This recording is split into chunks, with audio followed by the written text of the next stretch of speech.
So yeah, we have another opportunity to do this live, and I thank you so much for your patience with me this morning, Kay. And I'm glad that all these gremlins have been sorted out. Welcome to Amplify with Lynette. It's so good to see you. I've been enjoying your videos so much. But first question, before we get into your bio and the background, what Yes. made you decide to teach Amapiano to the world? Well, I've been a dancer since like I was young. I started dancing in like 2008. So when I did get to China in 2019, I think that's when the peak of my piano, the music genre and the dance started happening. And my goal and dream was always to like teach South African dance to the world. So at that point, my piano was like the biggest thing. And I just decided to start teaching it in China, and yeah, so it aligned with what I wanted to always do in terms of like my art and my dance and my purpose. So I'm a piano dropping at that time, being so big at that time was just the perfect time for me to share that great South African sound that it is. Did you find that there were students who were interested in the dance? What about the dance captivated them? At the beginning, obviously they didn't know. Like China's a very big place. Uh, it has a very large dance industry, dance culture as well. But obviously, like the African urban street styles are not that big. So I would say only maybe in the past 2 years they've been kind of blowing up in the region, in China specifically. And so at first it was mainly an introduction to an Mm. African dance. So they didn't know specifically where it comes from, what it is. So I came in on that. I'm trying to educate them about this new dance style, this new fresh sound as well. Even now, I'm still doing it because I teach all over Southeast Asia. So I've been to places like Malaysia, Vietnam, Singapore, Indonesia. I was in the Philippines recently as well. So I'm still pushing it as this new kind of dance as well for some people because they don't know it. They live in kind of a little bubble sometimes. So for me, I introduce it as something new at times, but sometimes I introduce it as something that they already know. So it's half and half. But if you look at how the TikTok world, social media, for example, has Mhm. just embraced this genre. You look at Drake, you look at Tyler, Tyler is from Africa, and no Yeah, wonder, she moves the way she moves. But if you yeah, just see how a lot of those dancers emulated and tried, and the little clips of it, I'm trying to understand what you think is the fascination with the dance and why Amapiano specifically has just captured them in the sense of that I want to try this. I want to see if my body can move in that way. That's my right, fascination. right. So in terms of like what I realized in terms of like African dance, African dance, urban street dance is so expressive, and especially when it comes to what piano, it has the faces, the kind of the dance as well as very nice, and the sound, the music is so great for the ears. So I think people get captured by the way us South Africans and us Africans kind of dance on piano. It's very light, very fun, very musical and stuff like that. So they get captured by that side of like the very expressive, animated kind of way of dancing. So that Mm. captures their spirit and their hearts, and then they kind of like want to also emulate that kind of feel. So I think it's really in the feel and how we do it and how we look when we do it. When did you realize there was a market in China? Because you mentioned you've gone to Vietnam, Malaysia. Um, was that word of mouth or is that case branding?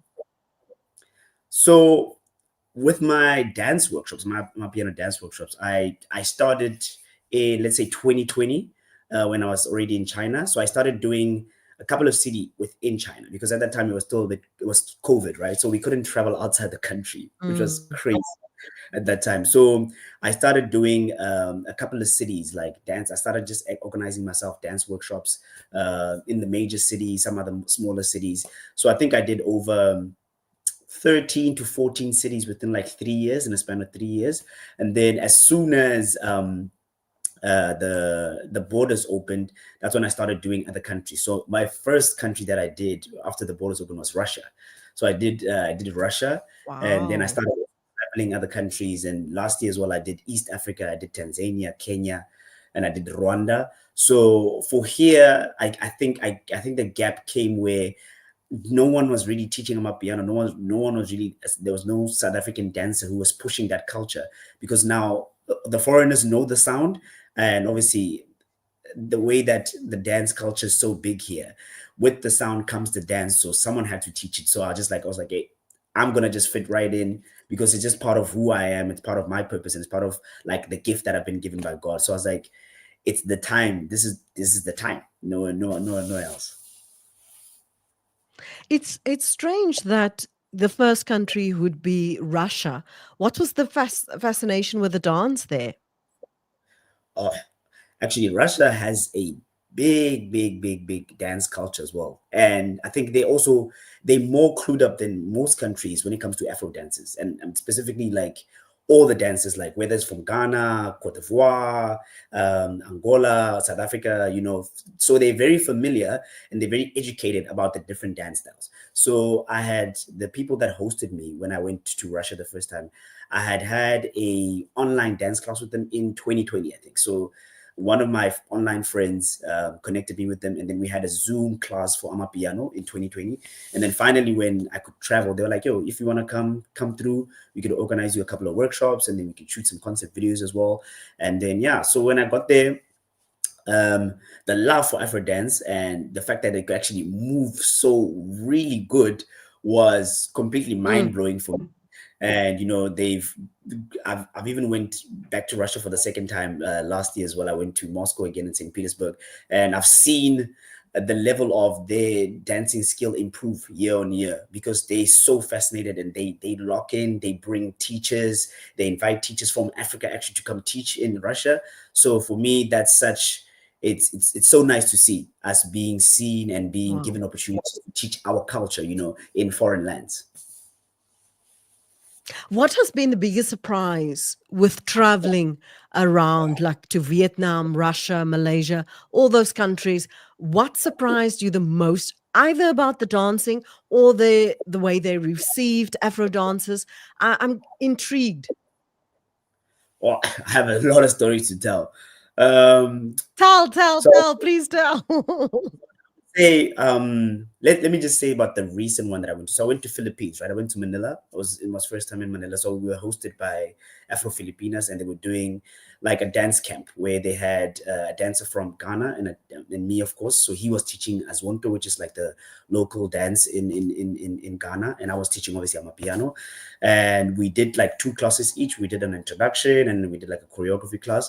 And for me, what surprised me was that how much they know about these dances already. Like they know that these dances exist. But also what's also surprised me is that they are such great dancers.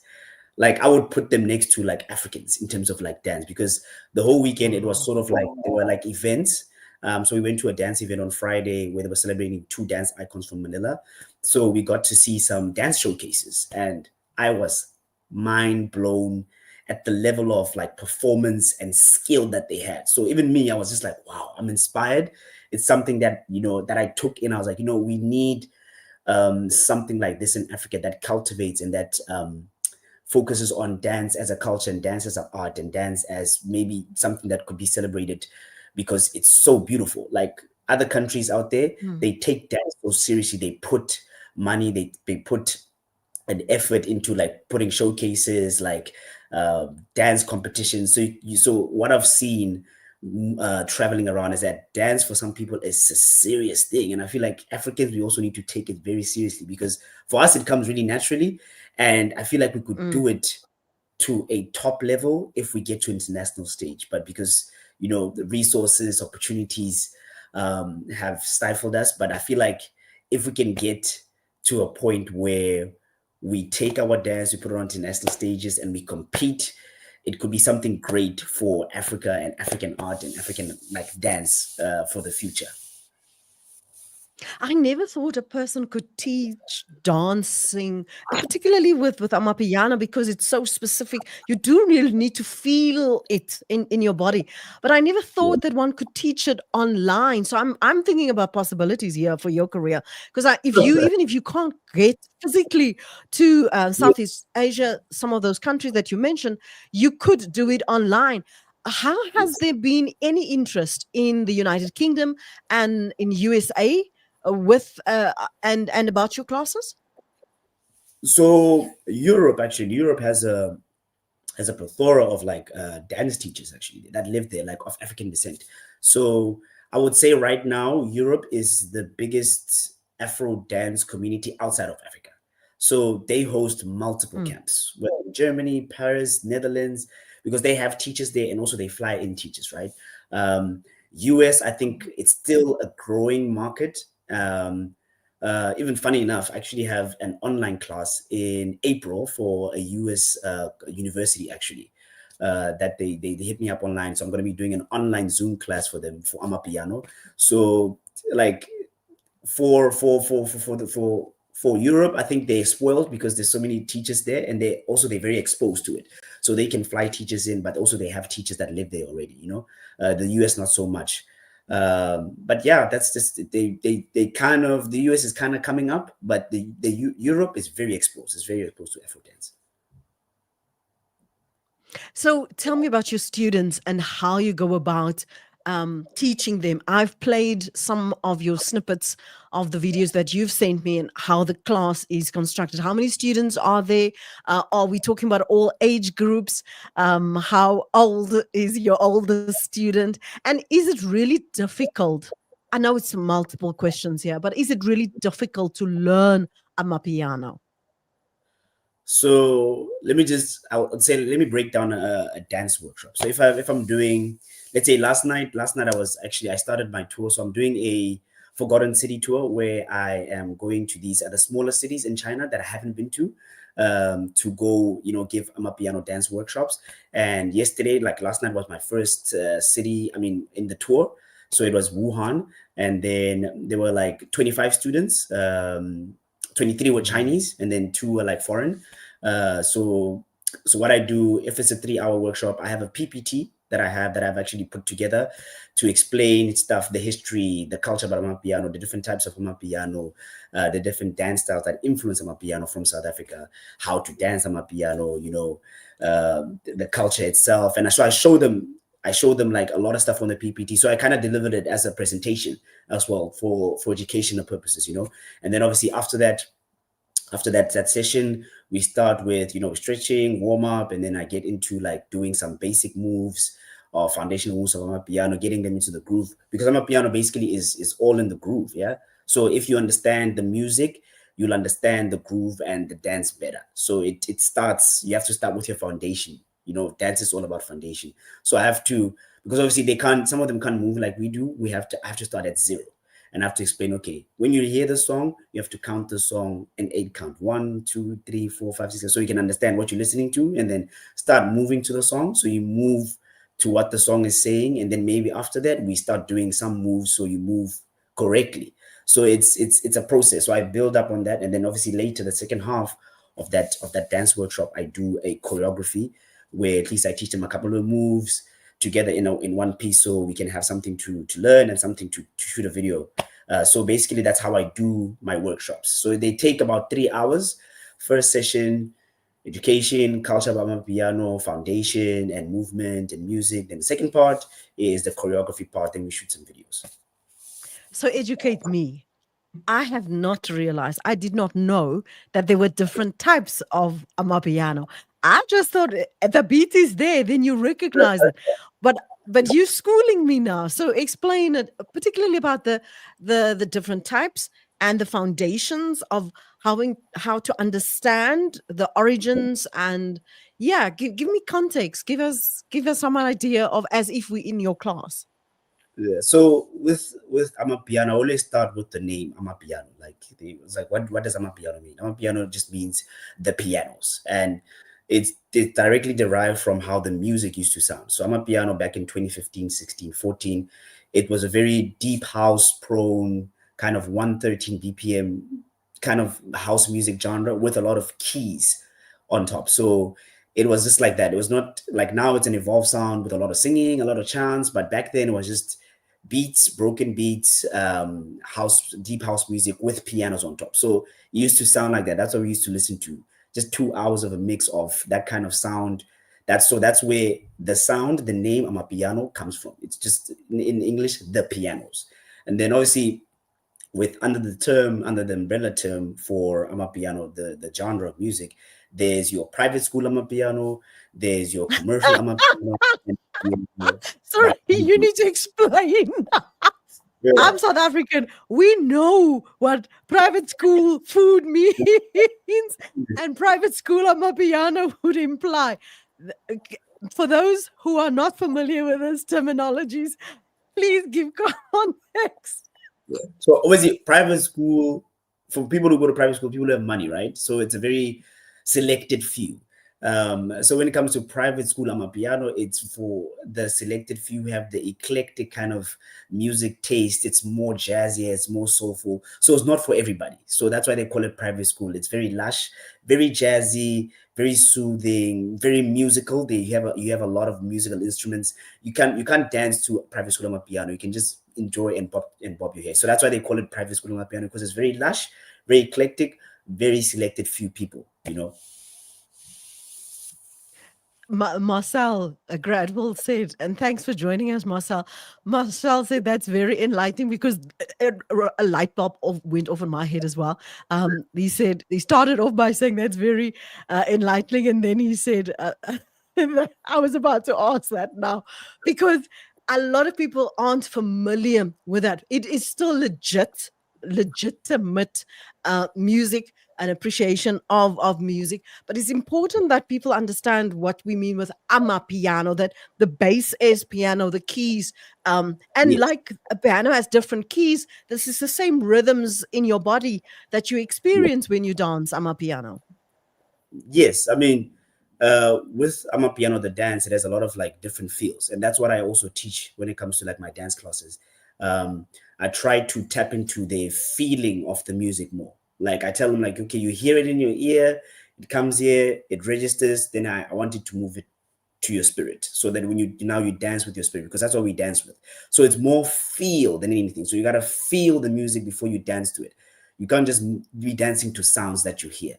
It has to be something. Okay, I hear the bass, I hear the keys, I hear the melody, and then that's when you start dancing the dance and moving to the music, like you're dancing to the music, because the dance is in the music. Without the music, there's no dance. Mhm. So that's what you teach them to hear it. But if you Yes. don't have that history of movement, you consider yourself not a dancer. Can you teach someone how to dance Amapiano? Because as you said, you feel it in your body. It's in the expression. It's the way you break your body down, even in the movement. And Mhm. I would imagine that if you fare better if you are a dancer, if you have that foundation. Yes, yes. I mean, in order to teach dance, I feel like you have to be a dancer. That's just basically it. So, in order for you to, because also like teaching is a skill. Like it's just like any other skill. It's a skill that gets improved over time. And also like for me, for the past 5 years, I've also improved as a dance teacher, because I've taught also in different parts of the world where people don't understand my language, when people don't understand the music. So it has improved the way my level of teaching, the way I teach, the way I go into detail, and the way I break down a simple move into decimals, basically. So you have to learn. You can be the greatest dancer, but sometimes you can't. You're not the greatest teacher. So you have to learn Mm, how to teach a simple element that just doesn't that makes sense to you, but it has to make more sense to someone that doesn't speak, let's say, a Zulu or English or Afrikaans or something like that. You have to be able to like, okay, I'm going to explain this element and I'm going to explain it in layman's terms. how did you bridge that, though, having to discover that they don't necessarily understand the music or the language? Because Mhm. even in the language, in our languages, in any case from Africa, it's Yes. rhythmic, Yes. the various clicks. So it kind of resonates in your body. But if you if you're a blank canvas and you have no reference whatsoever, I can imagine Mhm. that must be hard. It is. I've never had the problem because obviously, but I listen to like lots of different music. So I listen to Afrobeats from West Africa, and we don't understand what it's saying, but melodically and beat wise, it makes sense and it's fun. It's nice. It's a nice beat to listen to, and we're just singing along to songs, but we don't know what it means, right? So I guess it's the same feeling for them when they hear this music, the melody, the beat, what the people are saying, even though they don't understand, it gets them going somehow because it's one of those universal languages that you don't really have to understand what they're saying to feel it and to enjoy it, right? So, how did you find yourself in China? Because you're from South Africa. You are 32, if I'm not mistaken. You're from Taung, Northwest Province. The love for dancing, even. Tell us about that a bit. So China, I moved to China in 2019. So I moved here to come teach English actually at a kindergarten. So for the past 5 years, from 2019 to 2024, July, I was an English teacher. So I was teaching kindergarteners from like 3 to 6 years old. So I was teaching my little babies. So essentially, I came here as an English teacher, and then obviously the dancing, I've been dancing, like I said, since 2008 when I was back in Taung, and I still continued dancing when I was in the University of Johannesburg at UJ. And yeah, still continued after graduating as well. So like the dancing thing has always been there. I was born with it. My dad was a pantula dancer, so the arts are kind of like Oh, in the yes, the arts are kind of like in the family. So I was born with it. It chose me basically. So I didn't like get into like training dance much. It was just like something that just came naturally. And obviously I started training professionally, so yeah, so that's where it started. And yeah, that's literally how I've been going about with teaching dance in China. was it difficult to settle in China and to make a living? A bit. Wait, there's someone at the door. Can I just say something quick? Yes, please go and 放门口啊，放门口可以吧？啊，对对对，谢谢。All right, sorry about this. Just I ordered some food. wait. Yes, now, firstly, give us context. How fluent are you in Mandarin? So I'm never gonna get lost in China. I can hear quite well, so I can understand basic terms. How much is this? How much is that? This way, directions, numbers, basic conversation about things. So I'm quite decent. I'm decent. I'm half decent. Okay, so what was that discourse about quickly now, briefly?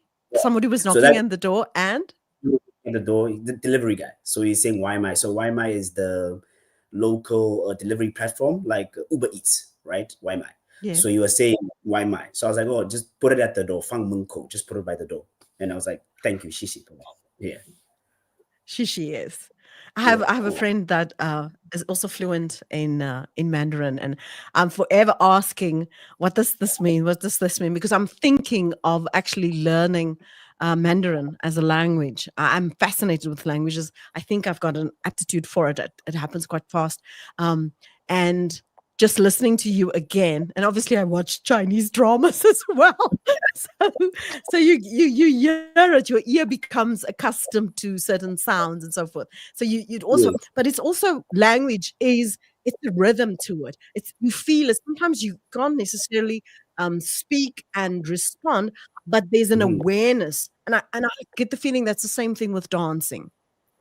Yes, yes. Like I think years down the line, especially moving to like a foreign country where most of the people, some of the students, they actually don't speak my language.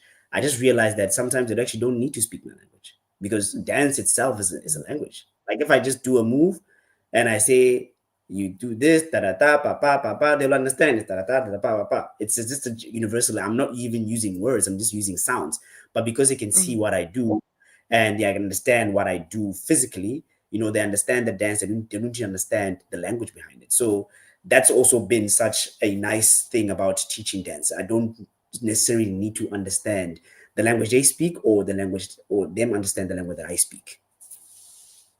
How do you get invited now? How does what you do, your workshops, do you do Mm, any marketing? How do you get invited to a Malaysia or to this university in the USA, for example, that mm, wants you to do an online class? Because I'm thinking the possibilities, though, even if you are in South Africa and you wanted to do an online class, you maybe mm, been fascinated with what you've seen online, but mm, you've never known, like, where can I go?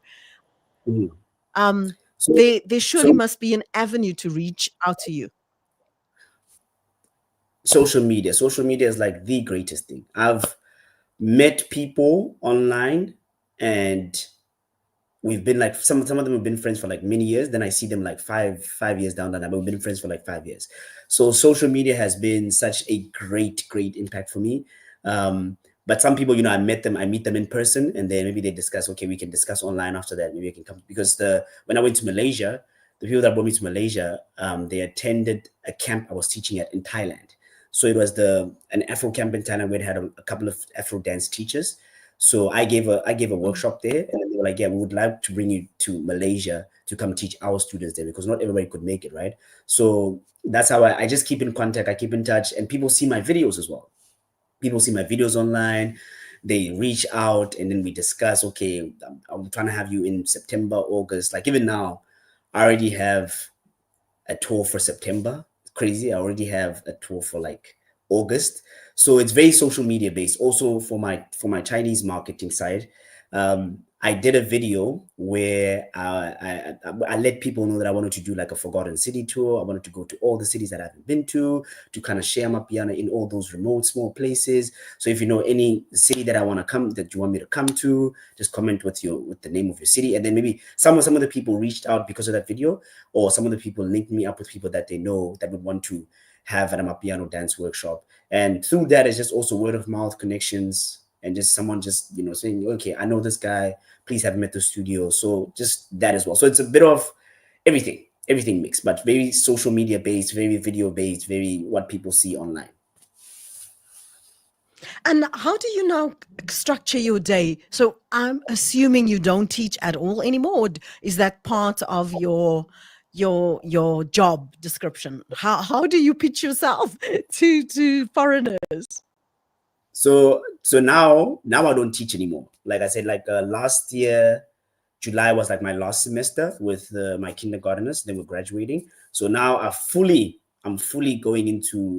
a dancer, performer, choreographer. So I do a lot of things, but around dance mainly and around music as well. So my day, let's say my week would be okay. This is a bit of a weird week because normally on Tuesdays, I have my regular dance classes in Shanghai. So I live in Shanghai. I live in China, Shanghai. That's where I'm based. So I have my regular classes on Tuesday, 7 p.m. till 8 p.m. That's what I do weekly. And then now, because my tour has started, I've started traveling around. So I flew to Wuhan on Thursday, which was yesterday. And then obviously I had the workshop yesterday. Tonight we have an event. So tomorrow I fly back to Shanghai. I rest for one day, and then Monday I fly to another city, Yichang. I have the workshop on Monday evening. Then I fly back to Shanghai on Tuesday. Then I have my regular class on Tuesday evening. Then on Thursday I fly to Zhuhai. Then I have a private class in Hong Kong. But Zhuhai and Hong Kong is like very near. It's like a bus ride away. So I have a private class in Hong Kong. So I just go over, and then I come back on Friday. Then Zhuhai, I have a workshop on Saturday. Then we have another event on Saturday. Then I fly back on Monday. I fly back to Shanghai. Then Tuesday, regular class. So you see, it's kind of like, yeah, it's a lot. I just do a lot of traveling basically. I do a lot of traveling. You sound like a man who realizes that he's very blessed. Yes. Yes, indeed. Like I don't take what I have and what I've been gifted with for granted. Hence why like I've completely leaned into my art and my gift, also just to just serve as a light, as someone who makes people happy, as someone also like brings people closer to South Africa, brings people closer to Africa, brings people closer to dance. Because some people dance for different reasons. Some dancers dance to improve. They want to improve, they want to learn the dance. It's like, but some people just generally just want to come and enjoy for an hour, have some endorphins, sweat a bit, and it makes them happy. So I play, parts of roles for people through this dance, make them happy, to get them to improve as dancers, and just to serve as someone who just brings just happiness through this thing. Mm. How has this, and what has teaching Amapiano, teaching dance to foreigners in a foreign country, not just specifically China, what has that taught you about yourself and about your love for dancing, but also about your cultural appreciation for where you come from? Oh, it has actually, it has made me appreciate myself more, and has actually also made me appreciate Africans, Africa, and its art more. Like how I felt about African art maybe 10 years ago is not the same now. Because now I see how much of a gem we are to the world. Like African Mm, movement, African art is part and parcel of almost everything when it comes to art around the world. Like everything started in Africa. So we are so important, so important to artistic culture around the world. And I've kind of realize how important we are and how important I am as well in some of these communities, in creating awareness about also just different issues as well, but also just creating awareness about South African art alike, and just mm. playing a positive role in taking African art and shipping it out in the right way, in the most respectful way, in the most loved way for people. So it is, yeah, my perspective about African art and how important Africa is has changed immensely, because I've been received with such respect and love in certain countries. And sometimes like I'm even so shocked sometimes that people like really respect me, and I'm just like, I'm just the guy. I just dance sometimes, but they're like, oh my God, you are, you don't even know. Like I think in Thailand, there was a lady that came to me after my workshop, and she was literally crying. She was just like, you don't even know what how you guys have changed my life coming to Thailand and teaching your dance, and putting everything on the dance floor, and teaching with such passion, such love. It just gave me goosebumps, and it makes me want to also stay dancing for the right reasons. So yeah, it's been a beautiful journey. When last were you back in South Africa? July 2023, 2023, 2023. Yeah. So I didn't go. I usually go home in summer, which summer this side is June, July, May, June, July. But last year, because I was transitioning, so I had to stay in and around Asia, and I ended up doing like a Southeast Asia tour. So, but I'm planning on going home. I know home is home. I have to touch my ancestors' grounds and stay grounded, and just tell them, hey, I'm still alive. Going home is very important. Going home is very important. So I'll make time for it soon. Definitely in the first half of the year. What represents that for you? What does that mean to you? Because it So sounds like an affirmation. it actually, like, I think I just called myself that name when I started my Twitter account, because I was just looking for like a cool trendy name. But I think over time, one of my friends was like, actually that limited K word kind of like suits you, because you do so many things. You kind of unlimited in ways. You do the dancing, and now like I do some DJing, I do some MCing, but also like I do different things, and I just also like to kind of push myself in different parts of like my art and outside, and try public speaking and etc. So I think the name Unlimited K kind of grew on to me as well as time went by. Mm. So I'm just jack of many trades. Listen, I know that you speaking to me whilst you are on tour, and I know it's towards the late afternoon, towards evening in China. I don't want to cause too much of a disruption, but I do No worries. want to, on behalf of everyone who will watch this Mhm. eventually, is there like one easy move just to kind of, you know, get you in the spirit I mean, that you can teach? the easiest move is actually like a very, let's say, finger-based move. So it's called the tobeta, right? Maybe you probably see it on TikTok, like when they do the aha, so it's very, very easy. You just press. Tobeta is to press. Tobeta means press in like Excuse the me. Tswana or like tobeta, right? So it's very, if you can just do this with a very rhythmic way with any other dance, you're tobeting here. Tobeta. So you just press, press, and you just change your head like this. Very easy, very easy. So it's called the tobeta. I've Tobeta. seen it, yes. Yes. Tobetsa. Tobeta, Okay, yes. Tobetsa. All right, Yeah. okay. Well, that's easy enough. It's my finger, like the finger would be playing the piano. Right, right. You just like Okay, that's tobeta. Listen, yeah, look at up. Hey, you over there. Yeah. all right. So how do we build on Tobetsa? Tobeta. I guess there's another one that's called. It's also like an upper body kind of movement. It's called the wetalang wiralang. So it means literally what's happening, Wait, what's can happening. you stand and show me a bit without Let's let's just see a bit. yeah. So wetalang wiralang is basically like you go wetalang wiralang wetalang wiralang wetalang. So you gotta like forward and then you open both arms and then forward and then both arms like this. Yes. So wetalang wiralang wetalang wiralang. So you're literally saying what's happening, what's happening. What's Okay, gotcha. Listen, that's brilliant. I'm loving this. Thank you so very much.